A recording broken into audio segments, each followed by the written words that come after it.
আপনাকে দেবদর্শন চ্যানেলে স্বাগত। আমরা আজ আলোচনা করতে চলেছি ভূত চতুর্দশী নিয়ে।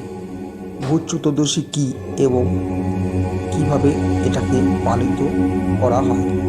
ভূত চতুর্দশী হলো দীপাবলির আগের রাত, অর্থাৎ কৃষ্ণ চতুর্দশী উদযাপিত হয়।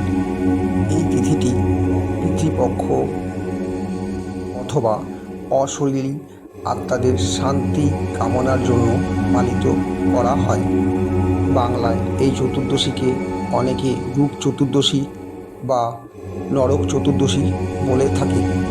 ভূত চতুর্দশী মানে হল পিতৃপক্ষের আত্মা বা অশরীরী আত্মা, আর চতুর্দশী কথার অর্থ হল 14তম তিথি।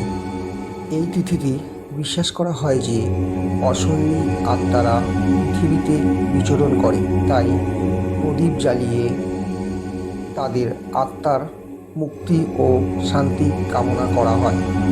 ভূত চতুর্দশীর মূল আচার হলো বাড়িতে 14টি স্থানে প্রদীপ জ্বালানো হয়, যেমন ঘরের দরজার দুপাশে, রান্নাঘরে, ভাড়ার ঘরে, গোয়াল ঘরে যা আগে ছিল বর্তমানে বিলুপ্ত প্রায়, বাগান বা উঠোনে, তোষাখানায়, ছাদে বা ঘরের প্রতিটি কোণে ইত্যাদি জায়গায়। বিশ্বাস করা হয় যে এই আলো অশুভ আত্মাদের দূরে রাখে এবং পিতৃপুরুষদের স্বর্গের পথ দেখাতে সাহায্য করে। এবং এই দিন 14টি শাক খাওয়ার বিধি আছে, যা শরীরকে রোগমুক্ত করে এবং 14টি লোক বা দেবশক্তির আশীর্বাদ কামনা করে।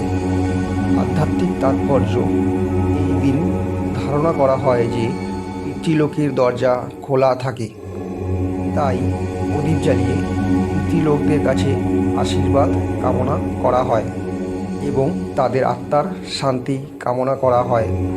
তাদেরকে বোঝানো হয় যে তাদের বংশধররা এখনও পৃথিবীতে জীবিত রয়েছে এবং তাদের ভক্তি শ্রদ্ধা করছে। 14 প্রদীপ জ্ঞানের প্রতীক ও অন্ধকার দূরীকরণ হিসাবেও পালিত করা হয়। এখনও গ্রাম বাংলায় অনেক স্থানে বিশ্বাস করা হয় যে এই দিন অশরীরী আত্মারা বাড়ির আশেপাশে বিচরণ করে, তাই আলো জ্বালিয়ে রাখা হয় যেন তারা সংসারে না প্রবেশ করতে পারে।